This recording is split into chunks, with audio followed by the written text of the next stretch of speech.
start. So, Your Excellency, respected Mrs. Zinchuk, dear panelists, dear guests, thank you for visiting Krapina-Zagorje County to talk about transformation of economic activities in this post-pandemic environment. If it really is post-pandemic, I think we can discuss, but if we are certain definitely that this entrepreneurial uncertainty that tech and entrepreneurs and startups and investors are facing every day, it's nowadays has even become more powerful and visible. In 2019, Krapina-Zagorje County joined the WBAF Global Initiative to provide the market with smart capital. In the 3 years of doing business, the WBAFCROATIA and Krapina-Zagorje County Entrepreneurial Center have become the startup fairy tale at hand, supporting businesses and generating impact. We have opted to support the rise of digital economy that has become the integral part of our lives. United Nations World Investment Report says that the transition to a digital economy can provide a boost to competitiveness across all sectors, new opportunities for businesses and entrepreneurial activity, and new avenues to access overseas markets and to participate in global e-value chains. It also provides new tools to tackle persistent development and social problems. However, it comes with a host of challenges, from the global digital divide to potential negative social and development impacts, and complex intranet-specific regulatory issues, which policymakers need to address. Today, we will talk openly and constructively about the opportunities and challenges associated with digital economy, transnational processes, and the impact on startups and investment community. In the opening, we will listen to the message of the WBF chairman, Baibars Altuntas. The importance of peer learning and experience exchange will be presented to us by His Excellency Ilan Moore, the Ambassador of Republic of Israel to Croatia. Ms. Victoria Zinchuk, the EBRD Croatia Director, will share the experience in Strategic Compass program.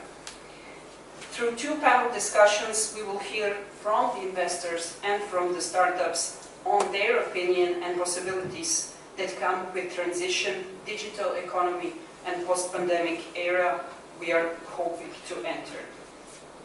We have designed this event as a boutique conference in a hybrid format. We all will be recorded today and broadcasted on the 21st on the WBF Investor Week platform, where more than 500,000 people included in the WBF community will be able to learn from our experiences. Thank you for coming today and for your support. Enjoy your stay in Zagorje, a fairy tale at hand.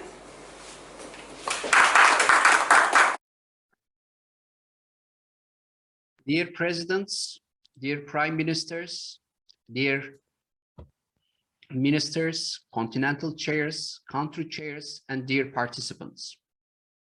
Even before the COVID-19 pandemic, business transformation was a concern of big companies.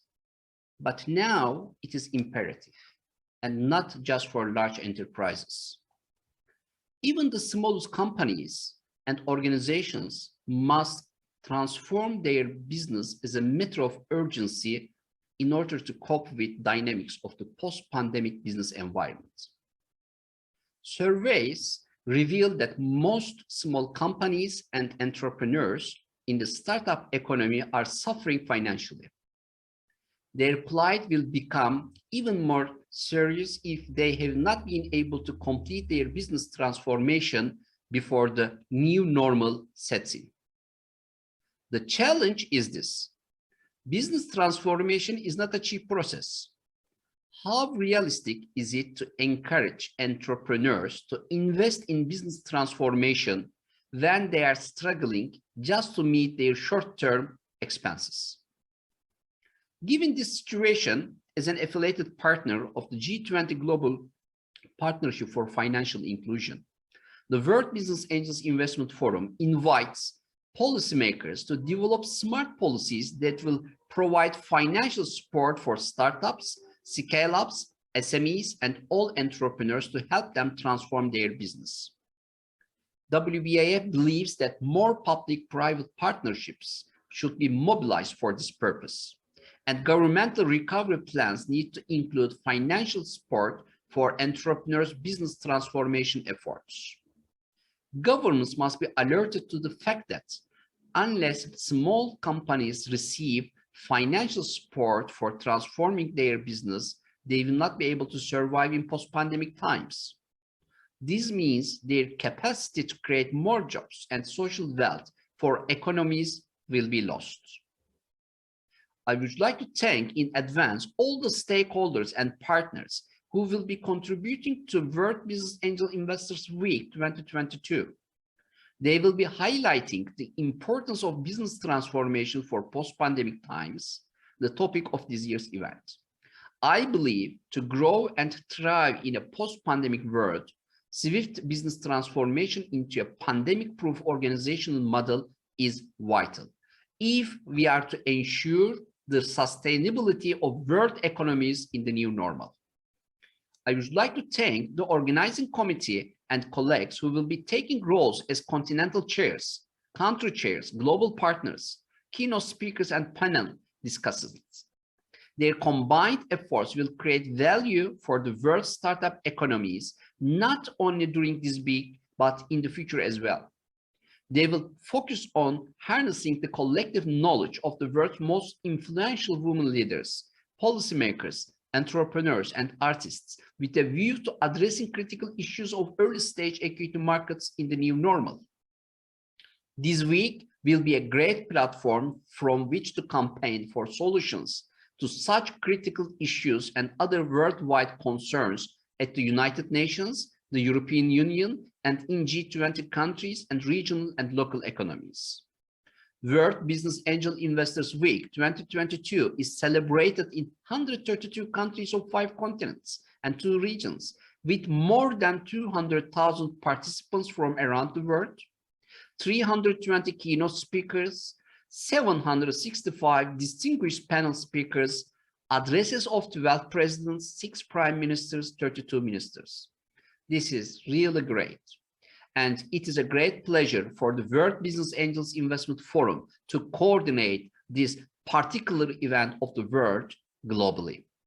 The ultimate goal of all of the week's keynotes, discussions, presentations, and workshops is to agree on a common roadmap for entrepreneurs, startups, and SMEs that will enable them to emerge from this pandemic period even stronger than they were before. I have good news, by the way. The next World Congress of Angel Investors will be in person on 25 and 26 of October in Antalya of Turkey. This will be the first global convergence of world investors, public funds, startups, angel investors, wealth management institutions after Mr. COVID started traveling around the world. So I am very excited to see all of you in person next October in Antalya. And our Congress topic will be digital transformation for post-pandemic economies. We will discuss this week business transformation, and we will discuss digital transformation next October in Turkey. And we will collect all our collective knowledge and we'll go on thriving to empower the world economy through innovation, entrepreneurship, and angel investment. I'm confident that each participant in the World Business Angel Investors Week will benefit from the collaborative ideas, know-how exchange, training programs and workshops, and global networking opportunities that are offered. I believe that by working together across borders with a common vision and smart dynamics in mind, we are well placed to bring about positive change in the global economy. Thank you very much for joining our global efforts to ease access to finance for entrepreneurs, promote gender equality, increase financial inclusion, and promote the importance of digital inclusion for post-pandemic times. Thank you. Well, thanks to Mr. Baybars Altıntaş for his opening remarks, but it's my great pleasure to invite His Excellency Mr. Ilan Mor, the Ambassador of the Republic of Israel to Croatia, to give us his experience from the Israeli startup journey and what we can learn from it. Thank you.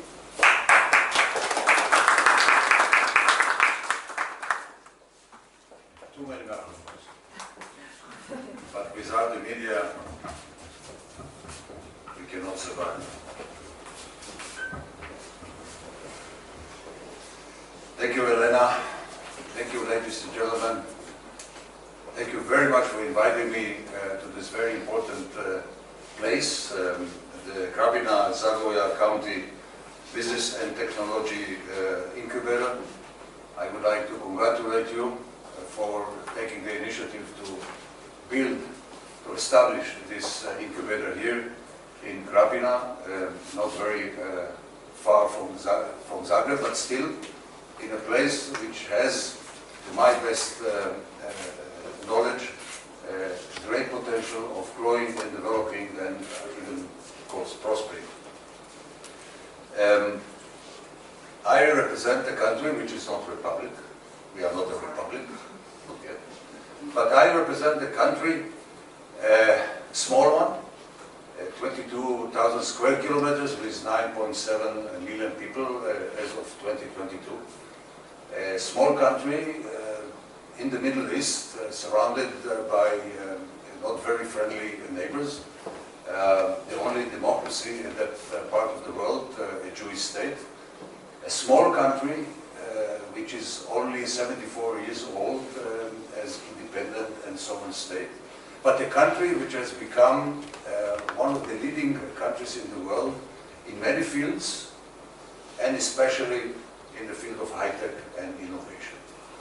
And many countries are asking the question, how come a small country like this, a country which its own survival is questioned on a daily basis, a country which is located in a very poor region, poor, I mean, not enough natural resources, not enough oil, there is no oil at all, not enough water, half of the country is a desert, but still this country has become, as I said, one of the leading countries in the world in the field of innovation and in high-tech, and we talk about innovation, just to give you an example or to mention the agro-technology innovation. Israel has become one of the leading countries in introducing the latest technology, the latest innovation in agriculture, and this makes us also in this field, agriculture, one of the leading countries in the world. So many people are asking how come we are as we are of today, in spite of the challenges, in spite of the geostrategic challenges that we have, how come we are what we are nowadays? And one, or part of the answer to this, is a decision, strategic decision, which was taken by the government of Israel almost 20 years ago, which is based on the idea that Israel, we have to keep up with the fast growing and fast pace in which science and technology are moving on today. If we don't do this, we will stay behind. Those who do not innovate cannot compete in today's world markets. This is a basic strategic decision or understanding that we have adopted years ago, and this is actually the motto of the activities of every government of Israel regarding the innovation and startups. We have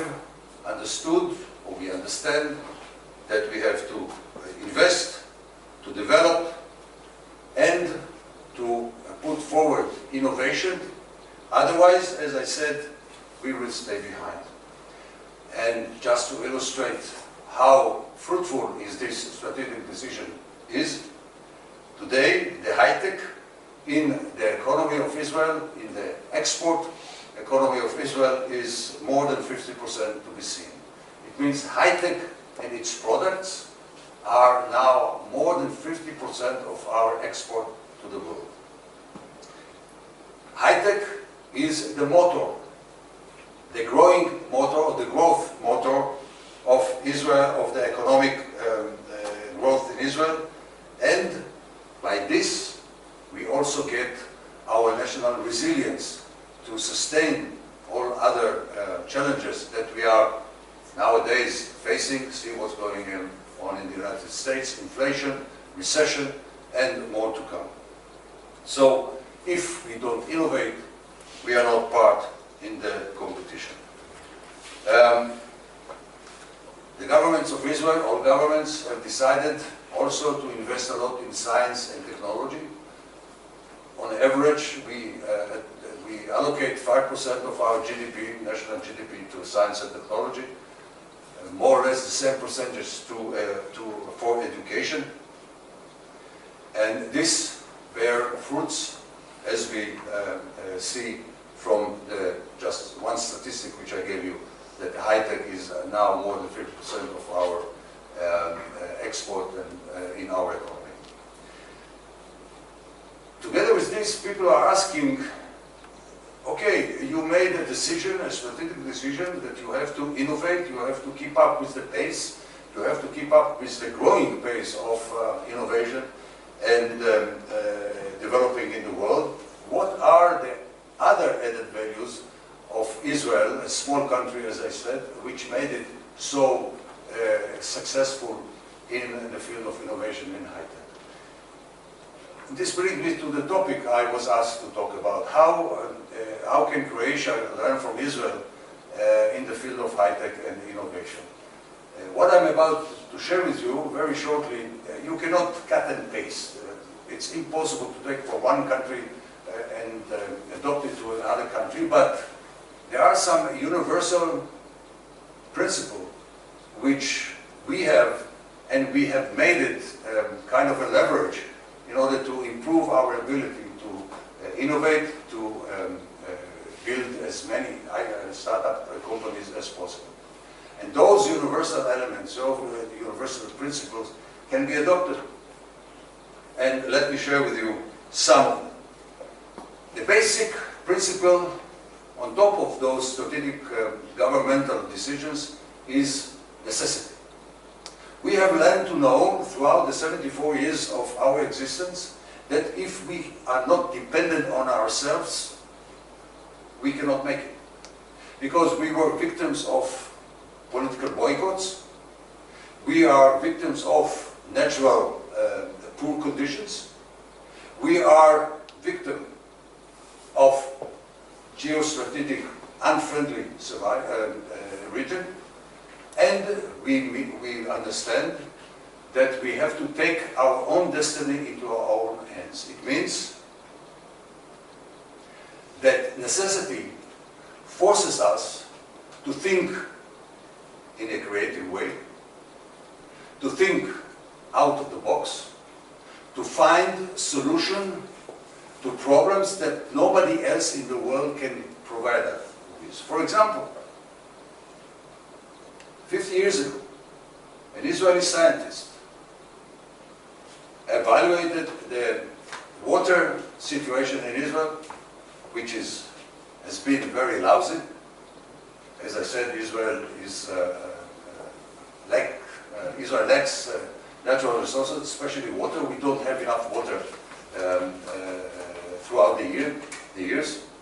And he, based upon the thought he gave to the necessity, or based upon the principle of necessity, he came out with a system which is making the best use of the small amount of water that we have. He came out with the classic well-known solution for irrigation, the pipe, the drip irrigation, which is well-known, and everyone, almost every farmer and others are using it.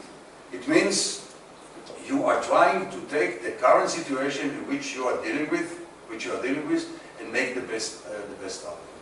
So necessity is something which forced the Israeli young society at that time to find solutions in the defense industry, to find solutions in the agriculture section, and these principles of creativity, of thinking out of the box, of being forced to find solutions because nobody else will provide you with them, are some of the principles which even today you can see are the reasons why Israel is so important. It's so advanced in its activities in the field of innovation and in high tech. Israel, based upon its very special situation, has one element which is actually the starting point of our success, and this is the military service. The military service in Israel, 3 years for men, 2 years for women, is a place, or is an element which actually is the catalyst for those who would like to become entrepreneurs. Because in the army, which is an egalitarian community, everyone has a chance. Everyone has a chance to bring to the table, to the front, to his comrades, his people, his ideas for solutions which cannot be provided by somebody else. The military service teaches you, a soldier, or the woman, a soldier, to be responsible, to understand what is the meaning of a teamwork, to understand what is accountability, what is responsibility. It gives you also the ability to be in a situation in which you are in control of one of the most sophisticated technology killing machine, if you want, F-35, or advanced tank or submarine. Imagine what this kind of values are doing to a young boy at the age of 21 or 23 when he comes out of the army, when he is released from the army, and he would like to become an entrepreneur. He has all those values which are the basis for him to become a good entrepreneur. As I said, responsibility, accountability, teamwork. He knows that failure is not the end of the world. Failure is not an option. If you fail, you try again. He is being focused, he is on the target.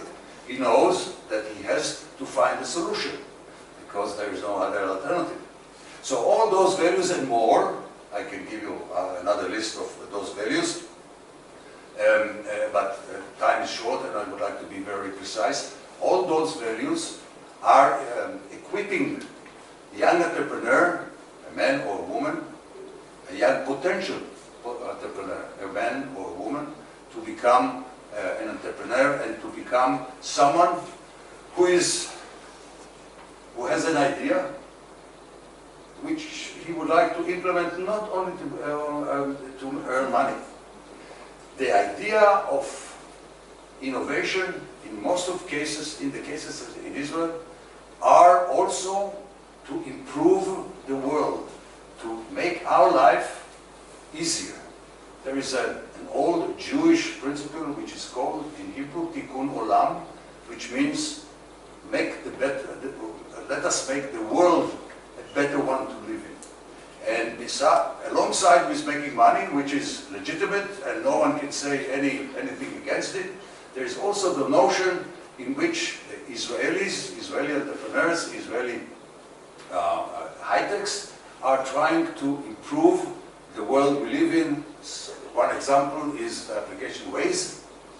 I guess you understand this is a GPS application which is known all over the world, makes our life as drivers, as commuters, much easier than before.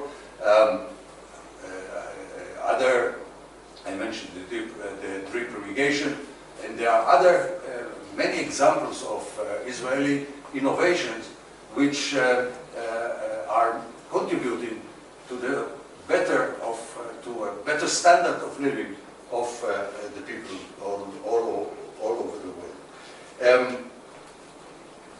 For us, and with this I'm about to finish my small presentation, for us innovation is destroying the current situation. It's taking the current situation, the status quo, and changing it. We are using the so-called the thresh of chaos in our favor. This is the idea of which stands basically behind the entrepreneurs from Israel. They are pushing the envelopes. They are trying to cross borders which never thought before about. They are making waves in the economy.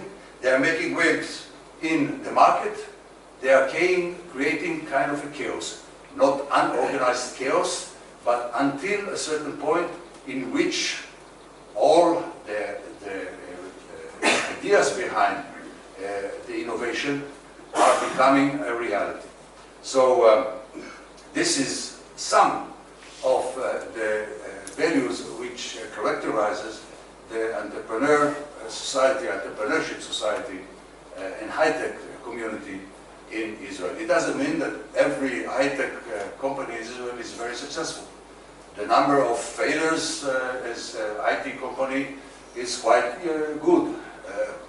It's not good, it's very bad, but it's quite high.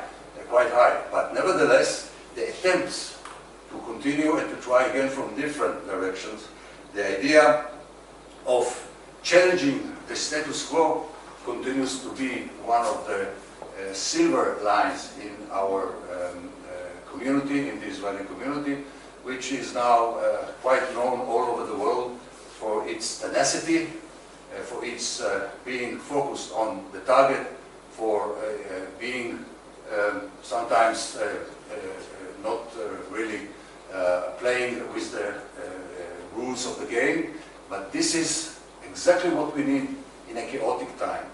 Don't play with the rule of the game. Challenge authority, because this is one of the best way to find a creative solution to your problems.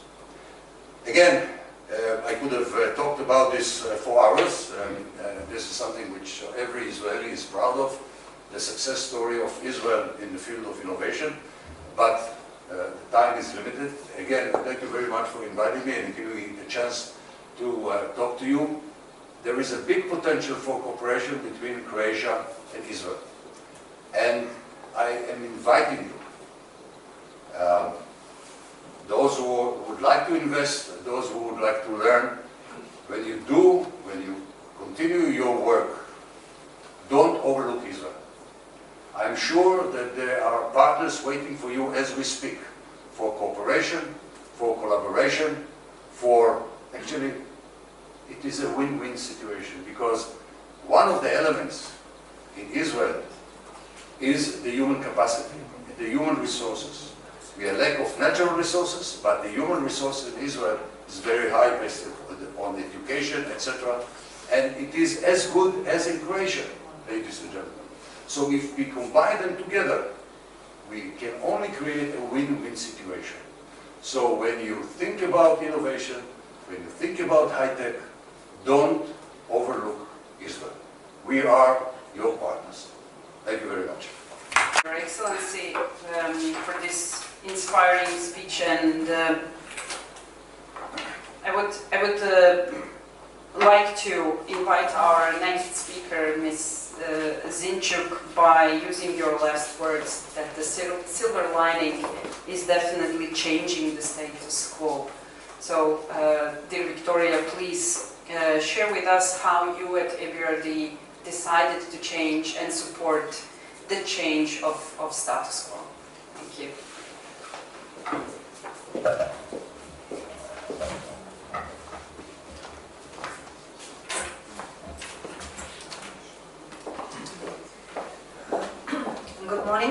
very difficult always to continue once you have heard a very inspirational speech in front of you, but I will continue developing some of the topics that the ambassador has touched upon. The first one is, it was interesting while listening to you, I was thinking, so what does Israel and EBRD have in common? And then I was thinking that EBRD's mission and EBRD's drive, when we say we invest in changing lives, seems to be very relevant to the discussion that you have just had, saying that yes, you need to actually be motivated and bring this change.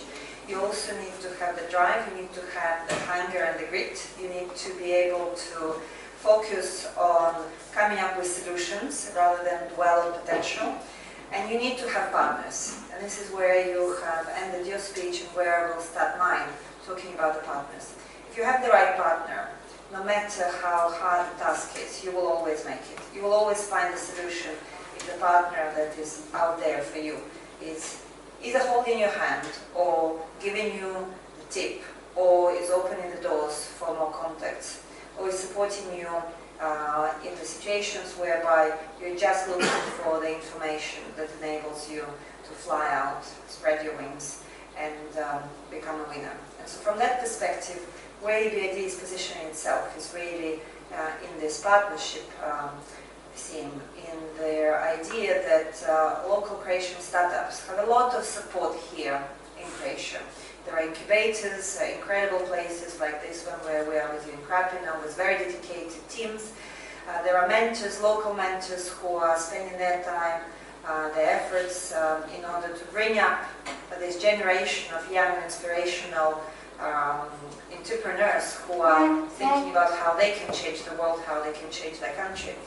But there is also a gap. There is always a gap in terms of the knowledge, in terms of access to information, in terms of the partners that you can have. And this gap is something that we as EBRD were looking to fill, thinking, okay, what can we bring to the table? What else can we do? Because we do have a Start Ventures program that is unfortunately at this point in time still not yet available in Croatia, but I'm really working hard on making it possible so that individual startups can have targeted one-to-one mentoring from the mentors that can come from all sorts of countries, not just Croatia. And we have decided that since the Start Venture program is not yet available in Croatia, we can start with the soft version of it, which is Strategic Compass. And the soft version of it, on one hand, still brings a very important partner to Croatia in the name of the Institute for Manufacturing of Cambridge University. Now, we all know about the excellence of Cambridge. We all know about the excellence as well of UK, as well as the excellence of Israel. And bringing Institute for Manufacturing, bringing the tool of the Institute of Manufacturing, such as Strategic Compass, here to Croatia, to a selected number of the startups, is incredibly important first step. I'm actually very curious because we have one of the participants who I have not yet personally met, Ivan, who was part of the first cohort of those startups that benefited from the Strategic Compass workshops.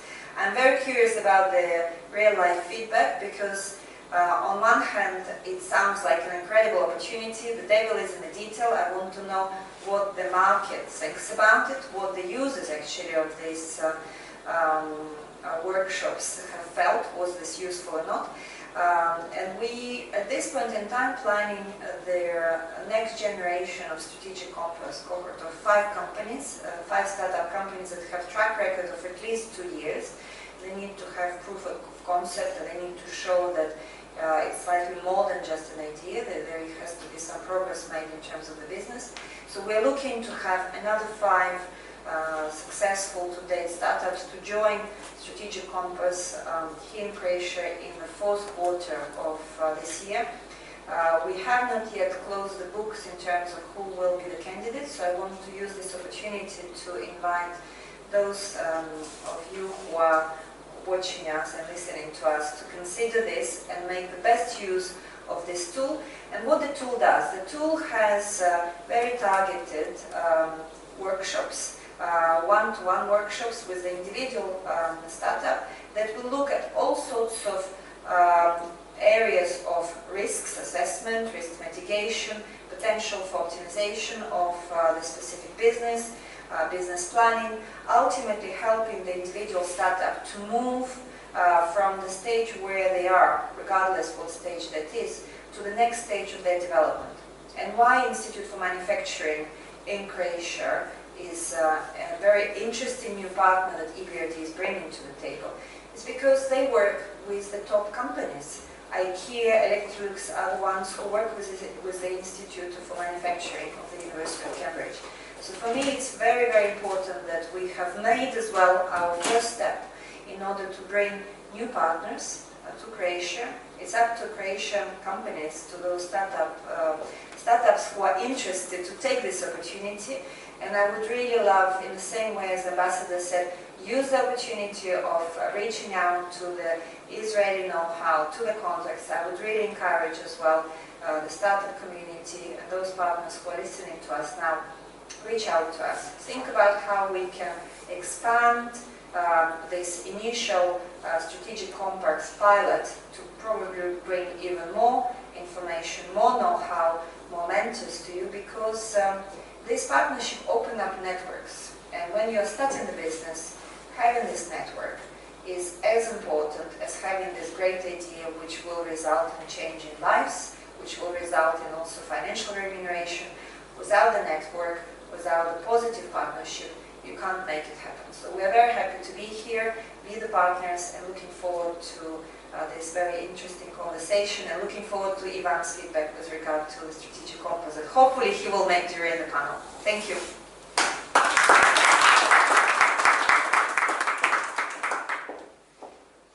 Thank you very much, and this brings us to our first panel discussion today.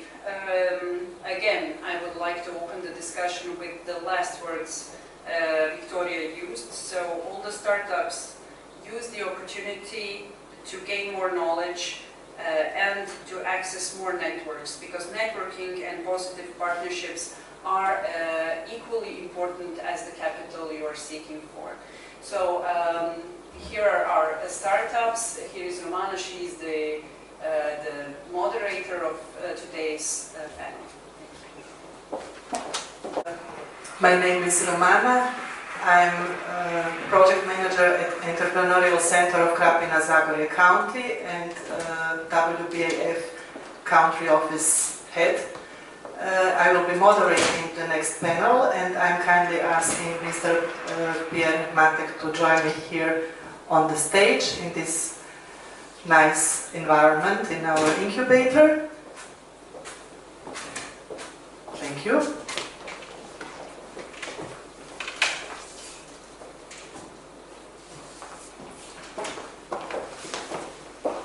I think better here. Okay.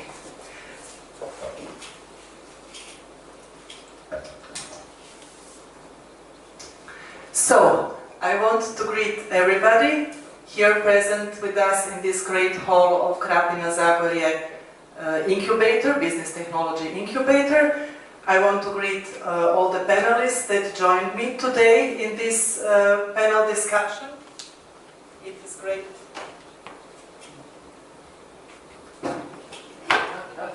Okay, sorry. It is great that we have today, well, some difficulties as now it works. Let's try with this one. Perhaps the other one doesn't like me. We have today with us, with purpose, investors from different background and different type, to get deeper perspective and different perspective, and to get deeper insight into the topic. And the topic of this panel discussion is investors' cooperation. Why should they cooperate, or should they cooperate at all? Because at first glance, investors are in fact also competition to each other. So how does cooperation fit into that context, and how does it work in Croatia? But before we really start with the topics and with the question, I would like you all to introduce yourself briefly, just to have also introduction for the audience that are going to watch us online a few days from now. So please, I will first address ladies that are joining us online, Ms. Maja Jelušić-Cooper and Ms. Janika Merillo. So please, Maja, start. You can join us, please. Hello, and first of all, thank you for inviting me to this panel. It is my honor, and I'm sorry I couldn't be there in person. My name is Maja Jelušić-Cooper. I'm a serial entrepreneur and business angel investor. And I'm really happy to be here. My background is in traditional and new media primarily. So from print, mobile, online to cable TV. I 12 years ago started a cable TV company that launched Classic TV, which is something like Turner Classics movies. So the regional cable TV channel dedicated to movies from the region, which me and my husband exited after 10 years of me running it, and then more actively started to invest, even though we were investing before. And another business that we have is Museum of Illusions franchising business for which we have a master franchise opening museums of illusions around the world, and we are just this Sunday opening Kuala Lumpur as our, I think, 36th museum altogether in the network, and our personally 10th museum. And for that one, we are also investors directly. Thank you, Maja. Now, Janika is joining us from Estonia, so please, can you also share a few words and few information about yourself? Yes, thank you. Unfortunately, also I'm not in Croatia, even though I so much wanted to. But I've been in technology and in investing approximately 20 years. I feel like a dinosaur already. It's a long time. So I have had an experience in venture capital, in private equity, running the funds, but also being an angel investor, probably since 2007 or 8, and being one of the first business angels also in Estonia. I love edtech, I love health tech, and actually the startups that change the world, but at least try to make a small impact and make changes. And as well, I have been in digital transformation for like 8 years or so in Estonia, and as well as in Ukraine, which is starting to be a really nice e-country. So all the topics mentioned today, like angels and digital transformation and cooperation, they're very close to my heart. Thank you. Thank you too. And last but not least, Pierre, who is today here present with us on site. Also, please few words about yourself. Thank you, Romana. So I'm Pierre Matek. I'm partner with Feels Good Capital Partners in Croatia. We're the first fund and fund management company registered in Croatia as alternative investment funds. So I'm basically representing here the institutional investor point of view, which also it is very important. We are trying to be as present as possible on the domestic and international scene. So not to jump to the next topics, I would just like to confirm how cooperation is important and networking. So just as an example of networking, previously I was working with a capital market regulator here in Croatia, and my path crossed with Vanderbeam as the Zagreb Stock Exchange is a partner with Vanderbeam in Croatia, and at that time as a regulator we tried to be as supportive as possible for this project. And now, many years after, we meet again here at this very exciting panel. So great. Already in the first words, you confirm my thesis that cooperation is really necessary and very important and should be pursued even more than we are aware of at the moment in Croatia. But let us now go to the topic itself. I would like you to share with us some information about your investment experience. You already did make some intro, but I would like to know more about investment profiles and investment models that you have made up to now, and in fact also to tell me, do you like generally to talk about your investments, and do you like to share information about them? So let us start again with ladies. Maya, please. Hi. So far I invested in a number of companies, partly those that we knew, and we knew investors, original investors. So for instance, franchisors of Museum of Illusions, so we are investors in Chicago Museum of Illusions, in Dallas, in Philadelphia, and just to cover the one in Kuala Lumpur. That's on one hand, so that's directly connected to our business, but on the other side, we also invested in technologies companies, in two companies in the US, about 3 companies in Croatia, startups that we liked as something that may make changes in the world, and also we liked the industry and we liked the team that was behind it. So one of which is Tidrani, which is God's company, as they call themselves, and really very progressive and very ambitious, and something I think will do really well. The other one is also a Croatian startup that is founded by a couple of people that already exited their businesses. So that was also very good. But another thing that we invested is in VC funds that consists of business angels from all over the world that exited their companies and started investing as business angels. That is through Global Ventures, VC fund out of Singapore, primarily invested in fintech, but not only in blockchain technologies, entertainment based technologies, and we are both general and limited partners, both my husband and myself, and that is a very interesting and very active investment part as well. So in fact you have invested as a solo or a single business angel, and also in some kind of syndicate with this VC fund, so you have right. different models. Thank you. Yeah.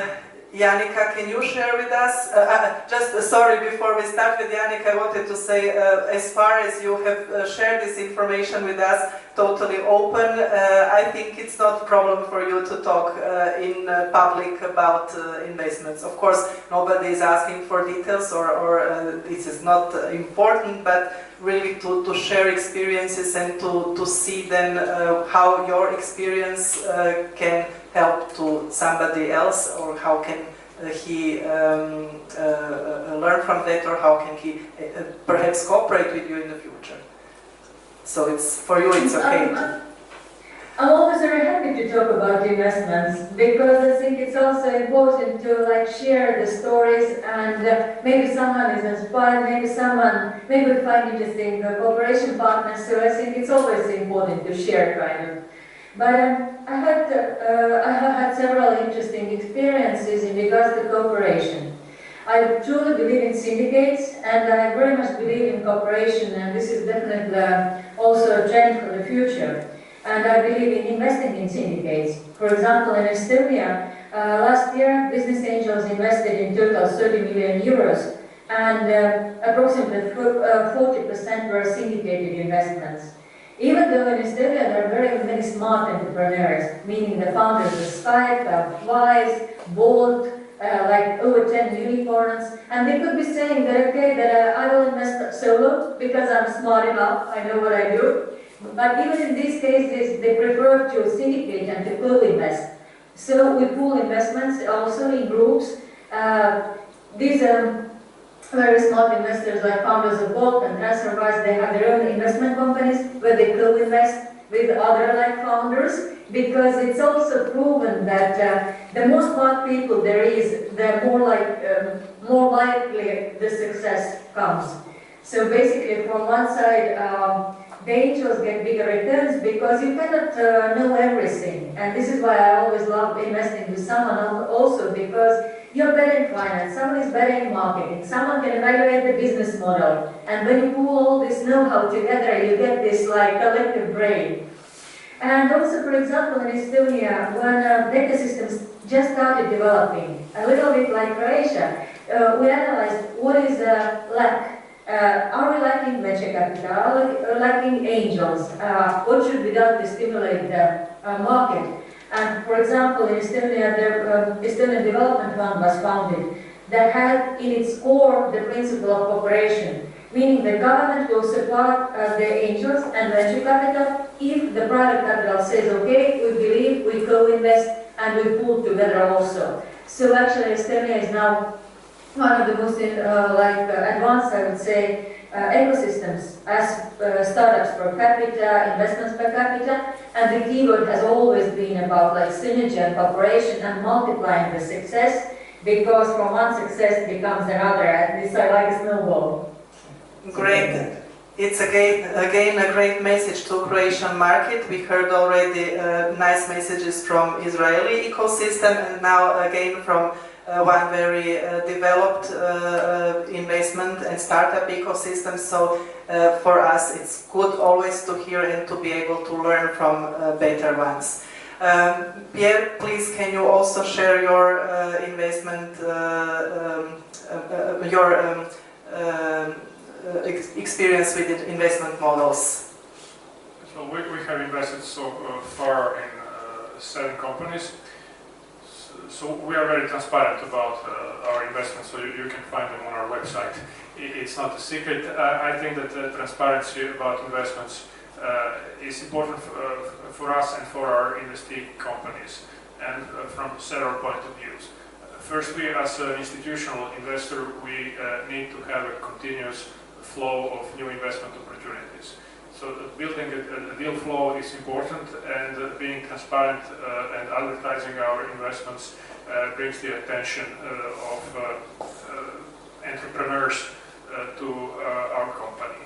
So today in Croatia, entrepreneurs really have a wide variety of potential investors at hand.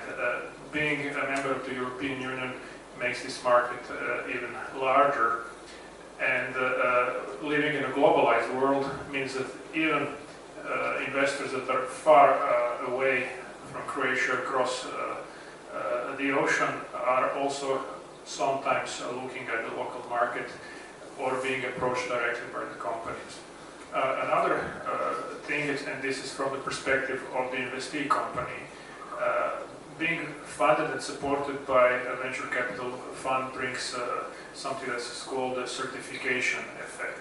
So it brings some, let's say, confirmation and reputation to the investee company, because it shows that someone has already assessed the company from a professional point of view, has done the due diligence and believes in the business model and the team. So we are investing across a very various range of industries, because the local market is too small to be really focused on a specific industry. But the things that we look mostly are not only the idea, but the team.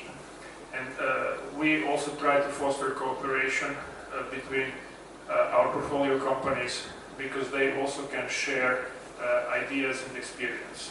It is very important, and this is something that really you cannot learn from a handbook.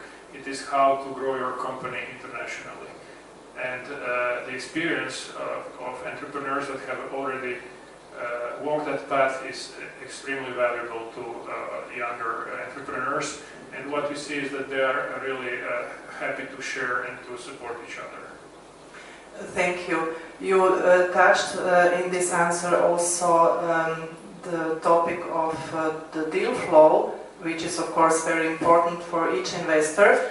And in respect with getting to the deal flow, I would like to bring to the discussion the cooperation with incubators, accelerators and hubs and the cooperation with them. So what is your opinion on that, and what are your experiences with this kind of cooperation? Janika, please. Yes, thank you. Well, I think everyone in the value chain are very important, and across industry cooperation, which means that, for example, in ecosystem, so that you would have many successful companies, you need everyone to be there, meaning everyone has a role to play and a collective role. If you don't have enough accelerators and incubators, you don't have enough startups doing the prototypes and the very early stage. Then again, if you don't have the angels who would pick up the companies coming from incubators, you will fall into this valley of death because you will not find a next level investor. So for angels, it's extremely valuable to plug in a good way to incubators, accelerators, and pick up and basically take the role over. Incubator has done their part. Now it's the kind of angels' play to continue investing. So absolutely, all the angel networks, they always cooperate with very early stage incubators. They very often even syndicate to finance the winners of the acceleration programs, incubation programs, to basically cherry pick and say, okay, we collectively believe that this could be the next success story. And starting from the very early stages, even before the incubators. So everyone wants the good companies to grow, and it has to be cross-industry cooperation. Thank you. Let me rephrase the question for Maya. Maya, how do you rate the incubators and accelerators and hubs in Croatia? Do you think they are doing a good job, they are successful, or should they improve? I'm really happy to see that there are more and more incubators doing better and better job in Croatia.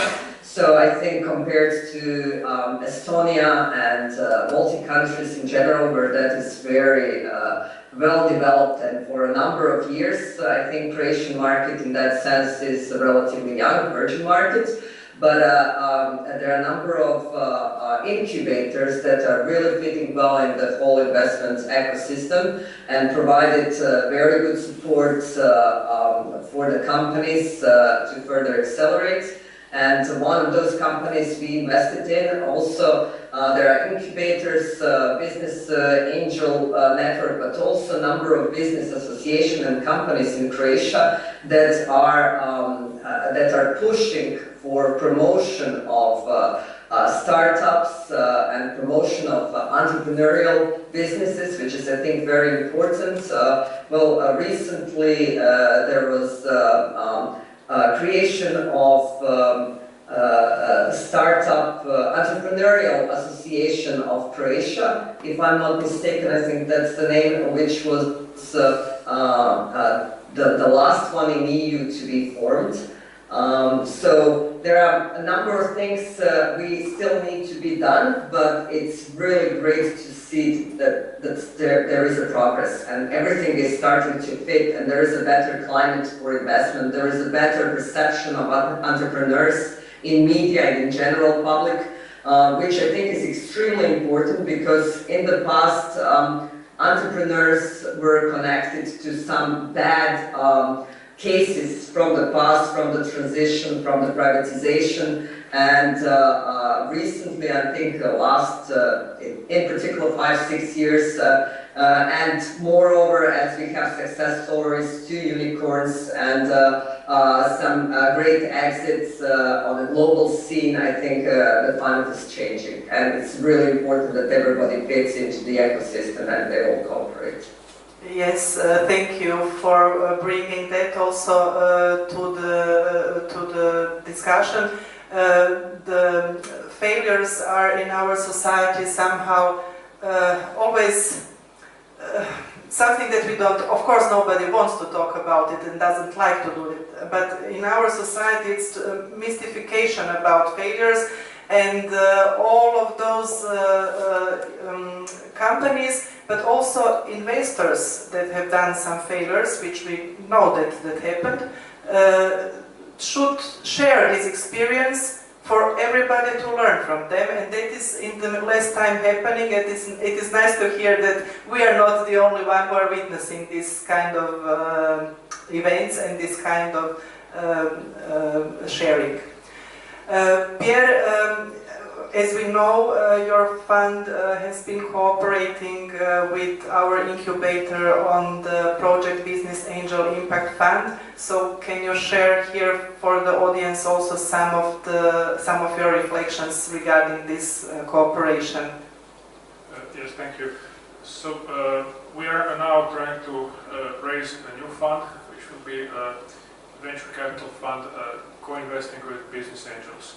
So its aim is also to fill the gap, or this valley of debt that has been mentioned for companies being incubated, and also trying to support the ecosystem in filling it with business angels. So what we are bringing to the table is institutional support to the business angels, and also support in the management of the portfolio companies and investment decisions. It could function in two ways. So the idea is that we shall be sharing our deal flow with business angels, and they will be able to pick from this deal flow. We also very much support, and it is at the core of our business plan and business model for this fund, to see pooling of business angels and syndicated investments. So the project has been supported by the European Union. So again, I'm emphasizing the role of the European Union in developing the ecosystem in Croatia. I think it is really extremely important. And it has been conducted mostly by the team here at Krapina, Zagorje County. The preparation of the project has been really excellent. The deal flow is very strong. So we had to build also a deal flow of not only a deal flow of companies, but also a deal flow of potential business angels. Companies went through an education program, and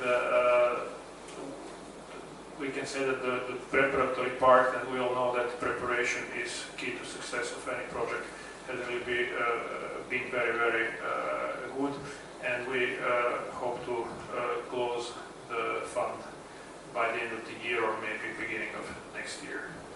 Thank you. So before we go to closing this panel, I would like to make just a short turn from the main topic, and I would like to ask you about your strategy and policy for investments now in respect of the pandemic that initiated changes and economic and cultural shock, and influenced us all. So how does it affected your investments and your investment policy? Maya, please, can you start? Yeah, thank you.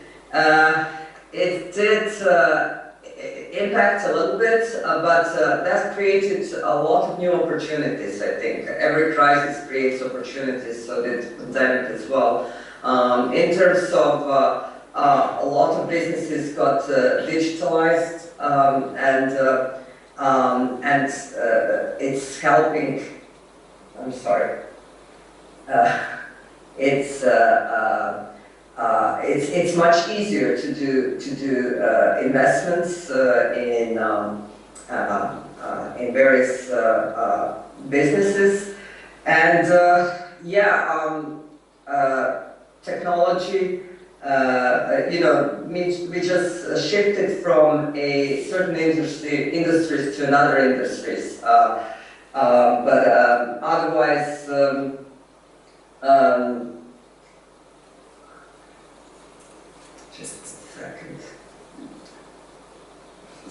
probably there are some difficulties. Can you, Janika, now follow with your answer?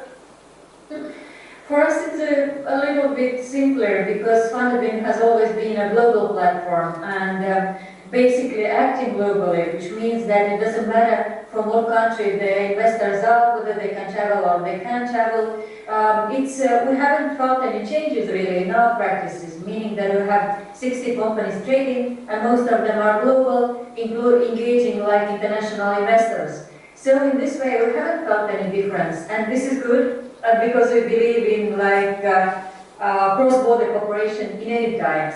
From other side, it's really strange that you can do investment, you can exit even an investment without even seeing the founders. So now everything is so digital that even life has transformed digital. And of course, many private companies have shifted towards digital, but unfortunately, governments still don't make conclusions that processes have to become more digital. So I hope also at some point the governments will make conclusions and start being more and more digital really. Thank you. Pierre? Well, I would have to agree with my colleague panelists here. So COVID has rather been positive for the venture capital industry and also for our portfolio companies, because we are always trying to select companies that have potential for global growth. Our local market is too small, so we're not going to create a unicorn by selling our products exclusively in Croatia. And COVID has fostered digitalization. It became normal to communicate through video calls rather than personal contacts. People switched to platforms, started working from home, tried to digitalize their business as much as possible. So rather than, I think we have another crisis coming now, maybe even more devastating than the COVID and more long-lasting.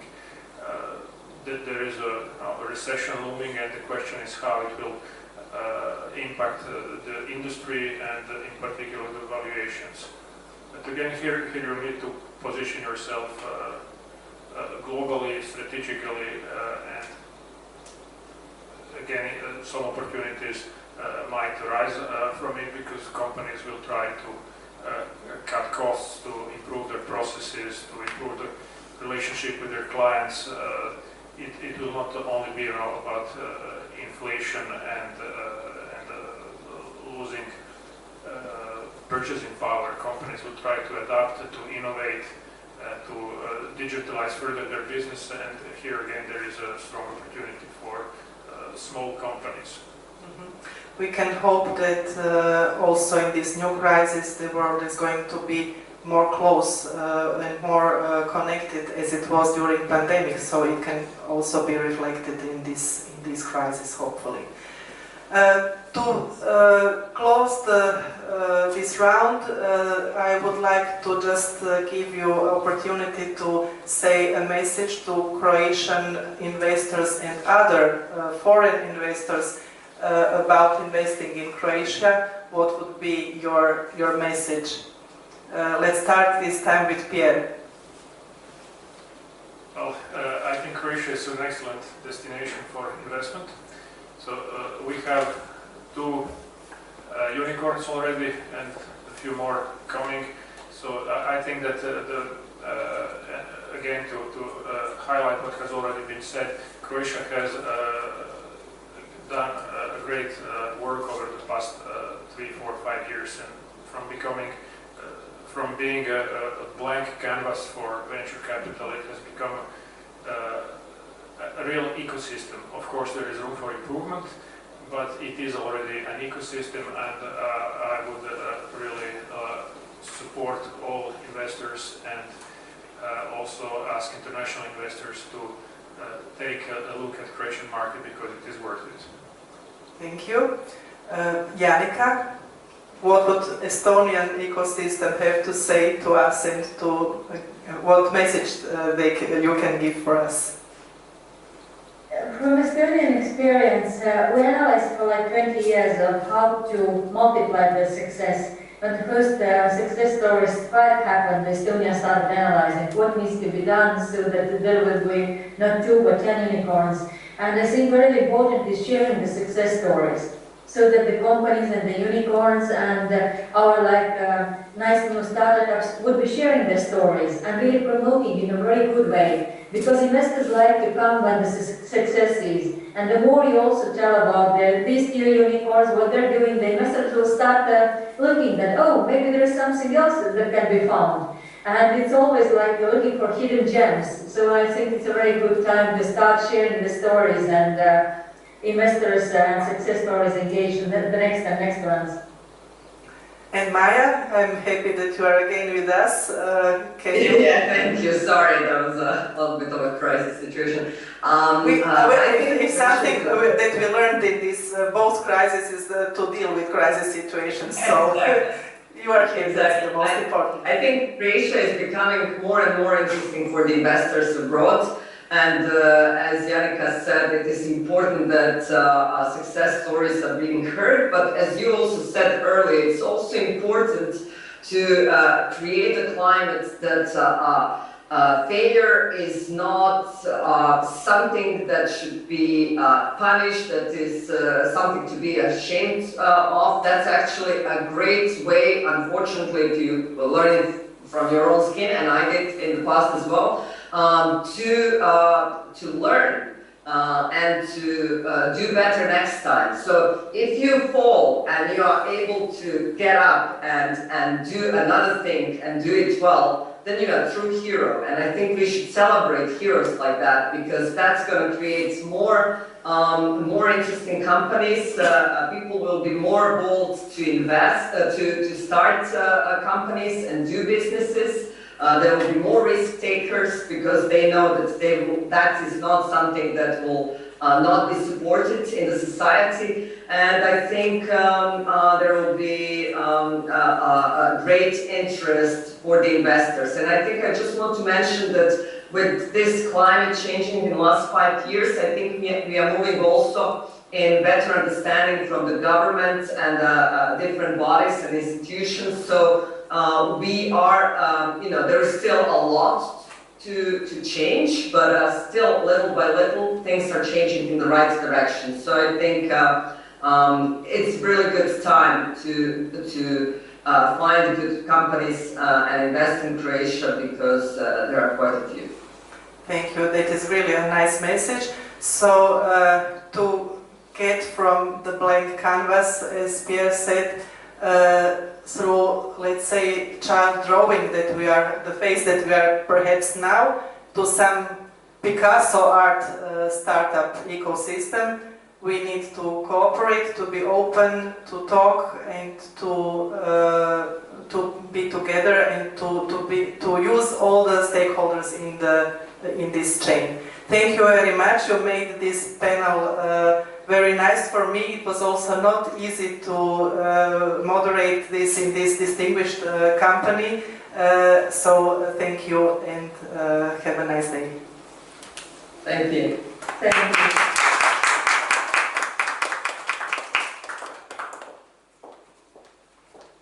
Thank you to our panelists. Thank you, Romana, for moderating this panel discussion. I will invite Marijana Šarović-Robić, the panel moderator of the next session, but also I will use the words of Pierre, that the transparency is an important building block of a healthy investment market here in Croatia. So let's hear what our startups have to say, moderated by our Marijana, on cooperation, and what message do they have for the investors. Thank you, Helena. So I'm really happy to wrap up this morning with the people we are here for. So can I please ask Ivan Šimatović from Loan Plus, David Dravinec from Detox, and Goran Dejak to join me on the panel. And I'm glad that maybe the third one is on Zoom. No? We have just two. The third one is on his way, and he didn't make it until now. If he make it, okay, we'll let him in. Good, great. We'll have two of you. So, as I said, we are the reasons. You are the reason we are here. We basically want to build an ecosystem that will facilitate your dreams come true. As always, when you are in a startup world, you always have to do the pitch. because you never know where there is another investor lurking and where the opportunity may rise. So Goran, can you please tell us a short story about your startup, just a few lines, and also your elevator pitch, so we can get into the knowing you about. Thank you. Thank you so much. Thank you for inviting me here before everything, and just a little bit about who we are, who my startup is. We're an end-to-end management platform when dealing with digital service providers. So basically everything that you were saying about digital transformation and everything. Unfortunately, Corona is something that's, wasn't really a good thing for a lot of us. But in our sector, it's pushed everybody to go more aggressively to digital, to transform. And this is exactly what our product does. So I think the necessity of digital transformation has been important even before this crisis. And our product basically helps bridge that gap when you work with subcontractors and companies anywhere on the planet. And so far we have close to 9,000 companies on the platform coming from 122 countries. And we've done already more than $50 million through the platform. That's impressive. Even you, what about your startup? Where are you, in which stage? So actually we are a startup that started 2 years ago. So we are basically a team that has different knowledge and skills, and we started developing our scooter sharing business. And after our first year, we got an offer from several companies asking if we could sell our product, our software to them.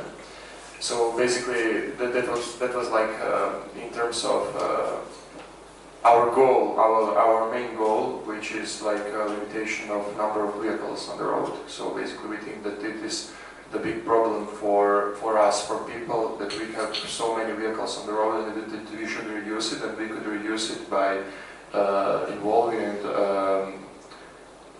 creating a unique mobility, unique solution, and that is Roll Plus, which is basically a platform for rented vehicles. So each vehicle that we adapt, we integrate one box inside the vehicle, and therefore the vehicle becomes part of the Roll Plus platform. And we think that it is really a great thing, because introducing such solution gets us to the point that where we don't have to own a vehicle to use it, and where we can use several vehicles depending on the need or location, micro-location. Sharing economy, yeah. Yes, and because I think it is the global problem. So everywhere on the streets, in the bigger cities, you see how many vehicles are at each moment unused. So great. So basically, in which stage are you now? Do you have already customers? Have you already proven your MVP and market fit? So we started with this product, with Roll Plus platform. We started in December, and from December 2021 till now, we have made a sale upon of 6,000 euros, selling 150 roll boxes. And now we are moving and negotiating with 2 major clients from Croatia, and we are starting talking to clients also abroad in neighbor countries like Slovenia and Hungary. Great. So the reason that we are today, and this is here, and this is something that is super important, especially in these early stages your startup is in, and maybe your economy is more mature and therefore you have more experience, is about this famous 3F stage. Friends, fools, and family are the only one who will basically give you the money to. And the second, in that, let's say, early stage, when you are basically in this R&D and proving of your MVP and trying to find the right market fit. But also, very popular and very necessary is angel investing. So did you consider about angel investments in this stage? And if yes, what were the things you were seeking to find with your angel investors? So can you please start, Ivan, and then I know that Goran has more experience, he will share more. Yes, we really started talking to angel investors up from when we already started creating our first solution.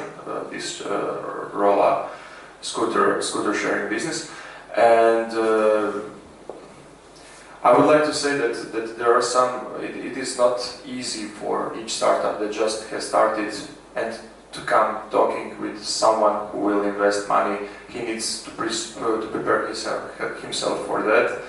And it is really difficult to talk to a lot of different people with a lot of different ideas, and to stay on your main line. So basically, not to change. You need to iterate, but I think it is a problem because in Croatia still we don't have that potential of smart money. We here, if you come to some business angels who are willing to invest, they're basically looking for just multiply their investment by 3-4 times in 1 year, which is not bad.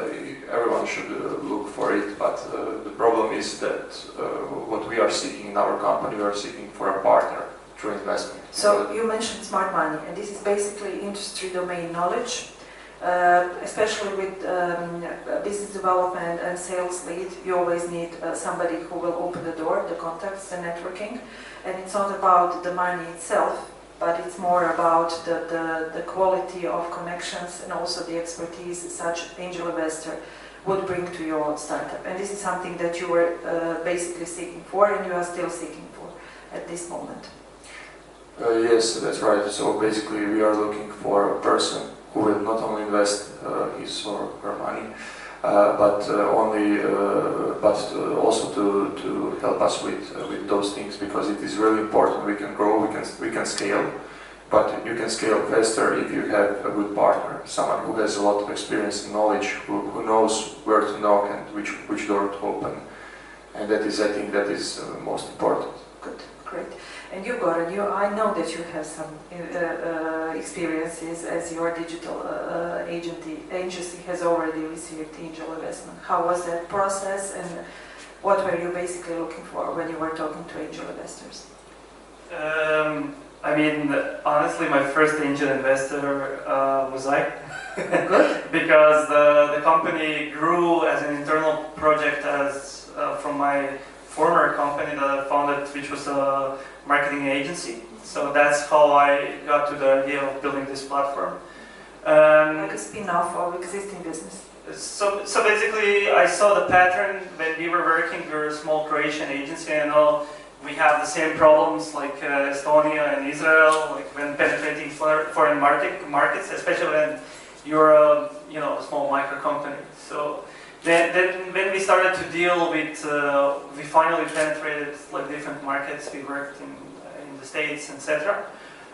We saw the necessity for our product, and that's how the spin-off came to life. I actually invested a couple of my own millions first in the product before going and separating it into a separate company, and then exiting the company that I owned. So that was my third exit before I was in IT. Then I created a marketing agency, and then this platform here, which I'm working on now. Regarding the angel, I did the whole shenanigans. So basically, I did everything from angel investment to basically Funderbeam, which is a public platform for investing, to being a first investment of a Croatian VC, Phil Capital. And then afterwards, being supported by 2 American venture capital funds and Phil's Capital. And I would say the angel investor quality in Croatia has went rapidly up because of all the technology companies now growing in Croatia, and like you get a better understanding of what the startup is. When I started, it was a big problem because what my colleague said, the expectation of angel investor needs to be clear. And there is a problem when first and foremost you as a startup don't know how to basically explain to an angel investor what to expect from you as a startup, and then what they need to expect themselves. In Croatia, investors are still pretty traditional, which means you know, which means you know that they're expecting like traditional returns, which you know, when are you going to give me some dividends or what's going to happen? And I think there needs to be also a certain amount of education from you know incentives like your own, and here where we are, to just educate as well investors what a startup is and what to expect from a startup. Because I think this is basically, it's not, I wouldn't say the foundation of a startup is just you know angel investment. It's also the quality of the angel investment that you're getting. And I think that Croatia is growing rapidly. I think the venture capitals are also getting better and better, and having, because they're doing more and more investments and co-investments with foreign investors that have more experience, and by that they provide more quality to their network. When you take a look at angel investors, but also venture capital funds, we as a startup are getting a huge support from all of our investors, and I thank them for that. And I think this is crucial, and it was mentioned already a couple times before. I think for startups, the most important thing is the quality of the network, and quality of building a strong network of people around you, but as well don't have wrong expectations from what angel investors need to give you. And this is very, very important what you said. We have David joining us. So David, please, because Ivan and Goran already shared with us, just do your elevator pitch. Tell us something about your startup and in which stage are you now? This is my first panel in this surrounding, so bear with me. Well, my brand is detox.hr. We're making ready-to-eat meals and juices that are healthy alternatives to junk food. So okay. And you already have some customers, or you're just building your product? Yeah, so right now we did, in this first two quarters of 2022, 500k euros revenue, and we're closing around with one Croatian VC fund. Good, great, thank you. So you both mentioned smart money, and you mentioned how good fit has to be there with the angel investors. And this is something when I usually speak with my startups that I mentor, is about approaching investors that have the same values your team, your idea, your project has. Because it's like a marriage, it's a long life relationship. Fortunately, it will end at the end happily for everybody with the exit or whatever, scaling up to skyrocketing. But the idea is something that you mentioned, Goran, is about getting the initial, let's say, literacy about angel investment and sharing the knowledge and experience that you had going through, let's say, your own bootstrapping phase through angel investment, then getting the VCs on board is something that is very, very valuable and can really help David and Ivan in their endeavors. And basically, this is the way that the ecosystem should work. You know, sharing the common knowledge, best practices, and also, in a way, elevating the way we do startup business in Croatia. And this is exactly what leads us to the second stage of this panel, is about what do you offer to angel investments. We know, what we want from our angel investments, but what do you as startups think would be offering for the angel investments to approach you and to invest in your team, in your project, in your idea? Should I start? Yes, please do. I think the marriage thing is like the perfect explanation. I think it's even stronger than marriage. You're actually, with your business partners, you're spending more time than with your wife at home. So I think the crucial thing is, don't look at it as a one-way street. I always try to see, this is my personal opinion, how I can also help the angel investors or any investors in the company. Because I believe it's not only their job to support us, I think it's also our job to support them. And I believe if you're doing good things and if you're growing, then inside of that growth we need to think about the people that we are working for. So I think if you really want to have a good marriage, if you really want to have a good cooperation with your investors, you need to be focused on building your business and really think about that, but at the same time as well see how you can support the people around you, because I think that's equally important. And when you do that, then it's not only you that grow, it's everybody around you. And I think like I'm a big supporter of the network effect, and this is the company, the network effect. And I believe that mutual helping, even though those people are maybe helping you with knowledge, helping you with money or whatnot, I think still you're an expert in your field and you have your own contacts and everything that you can provide. So try to share it as well. Don't look at it, you're only siphoning energy from them. Try to see it as well. Try to provide something for those people as well. Okay, great. You, Ivan, what you're thinking about? What is your offering as a founder and also as a company for your angel investors?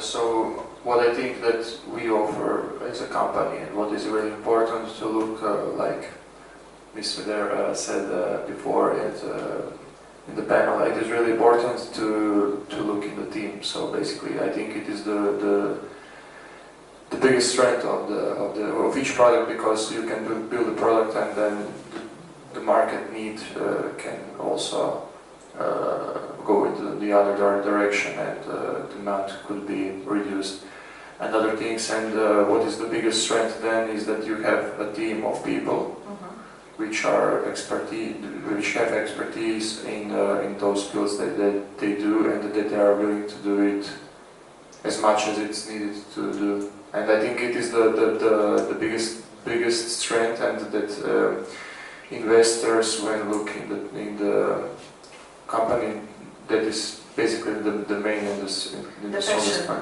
passion. The grit. That is really important, and to see that someone is doing his idea and that he's executing in his way, just because of the passion. And I think the combination of the passion and also knowledge to capitalize, to monetize his product.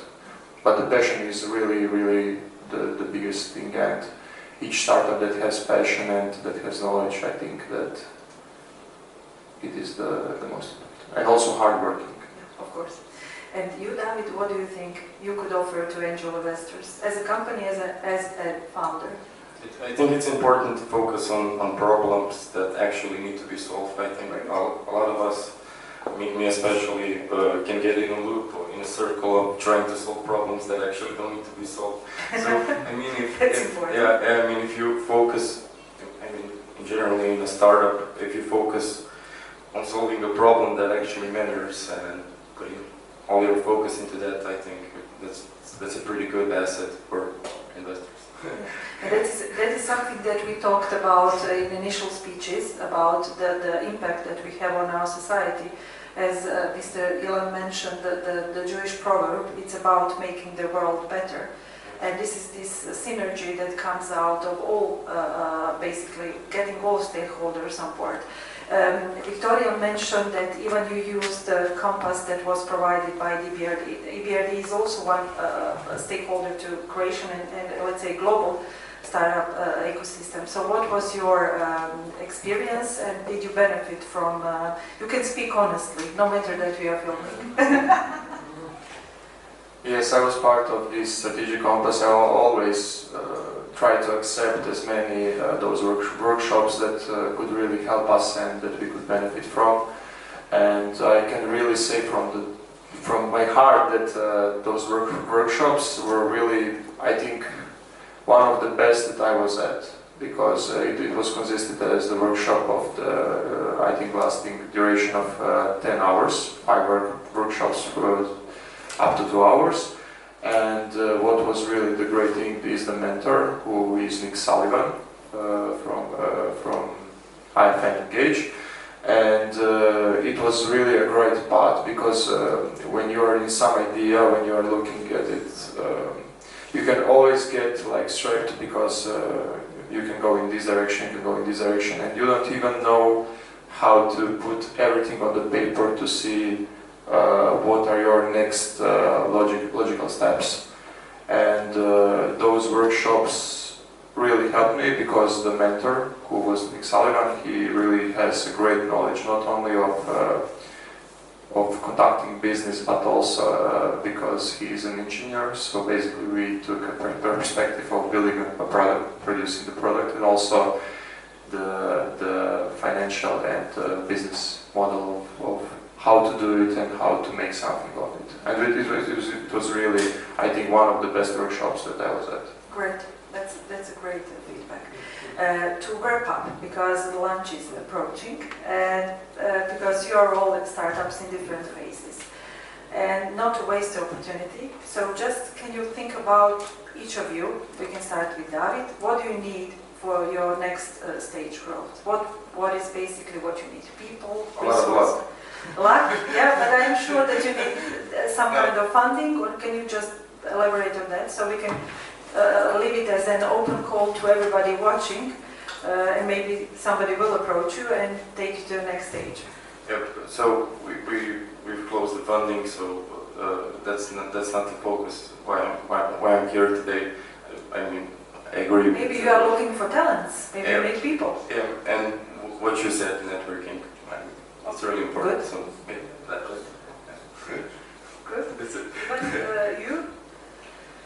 So right now we are in the phase of developing also and building the products, and we are moving with our partners who are local sellers of electric vehicles, and but to boost our development, we need funds, and that is smart money in terms of 350,000 euros.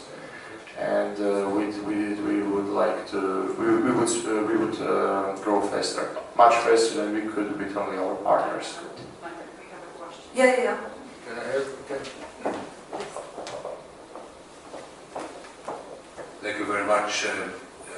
The question I would like to raise with you, listening to you and talking about smart money and venture capitals and angels, etc. Have you thought about asking the government to help you in any stage of your work, and what was the reaction? Because in my country, in Israel, the government has a very important role in the ecosystem of encouraging and funding startup companies of different sizes, because it is a common knowledge that only a government can take a big risk in funding in providing money without even thinking of getting it back. If it is successful, so be it. The startup must not bring back the money or give back the money. If the startup, God forbid, is not successful, so be it. Only the government can take this kind of risk. So what about in your case? In Croatia, it's a bureaucracy nightmare. I mean, it's possible, and people have done it, but at least for me, the answer would be I don't have enough time to deal with that. That's honest answer. Yeah. Maybe Goran, even you have something to add on that. Yeah, I would say the collaboration with the country is getting much better than it did just 2 years ago. Even though still country is lacking with understanding the startup ecosystem, I think the new billion-dollar companies that we are getting. Unicorns, yeah. Unicorns are basically pushing the government to look more on us. To learn about and to learn about startups. I think it's still early. I think for a startup, to answer your question, the biggest thing is speed of development and growth. And that's the most important thing. And unfortunately, just the speed of your support is totally connected to the speed of your growth. And I think this is still lacking a little bit too slow. Although, to be honest, We are communicating. We are now in a management group with KPMG talking about new stuff, talking about equity stock option plans and stuff that wasn't mentioned before in Croatia or even understood. So I think changes are being made, but I would say I would appreciate if they went faster. And you, Ivan? Yes, I think it really moved from 5 years ago, because now we have approach to also EU funds that are now really oriented in helping small businesses. But the only problem is the speed of those funds, and I think we have those periods where when we have this period of 7 years, I think, from EU funds, Yes. when the first, so you are okay if you are in the first 4 or 5 years, but if you're in the last 2 years, then you have a big hole that you need just to wait 2 years, then you can For new apply. budget, Yeah, for new budget, and I think that is, I think, a problem, because there can be some really good ideas in those last 2 years, but in whichever institution you come, they just say, oh, we don't have funds now, come in 2020. Let me survive until then. And Goran, you maybe have let's say, a bid or an invite for the future investors or maybe talents. Who do you need in this stage of your career? Yes, so our company currently is in the beginning of a new fundraising stage, which is Series B round.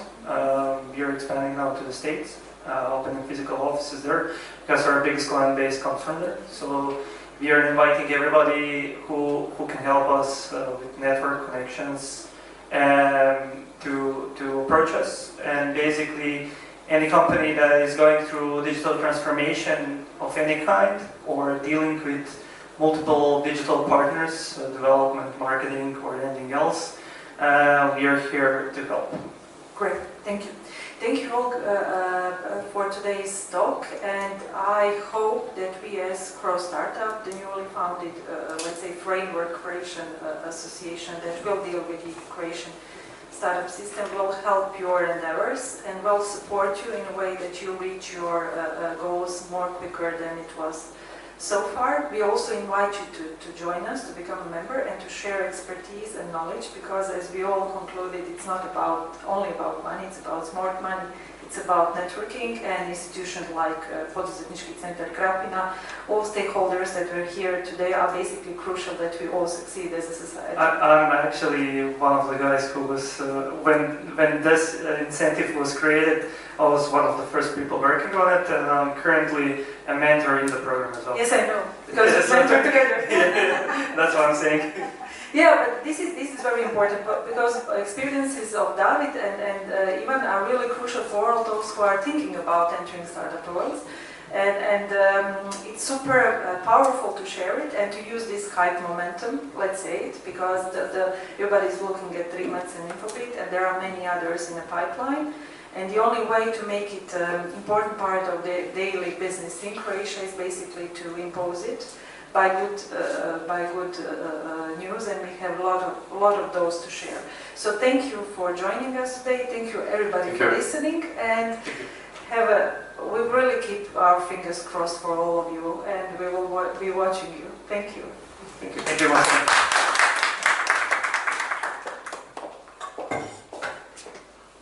Thank you. So I will try to wrap up this Friday morning by just paraphrasing our panelists and our keynote speakers today. So everyone has a chance to bring ideas and solutions, says His Excellency Elon Moore. And what they did in Israeli is that they taught young people to be responsible, to be accountable, and to support teamwork. That are the values of young entrepreneurs. And innovation is changing our solution, but the devil lies in the details, says Victoria Zinchuk. So use all the knowledge you can get and use all the networks. And our investors also say that you cannot know everything. So ideas grow when they are shared. So let's share our ideas today and the rest of the day today in these informal talks. and thank you for spending your Friday morning with us.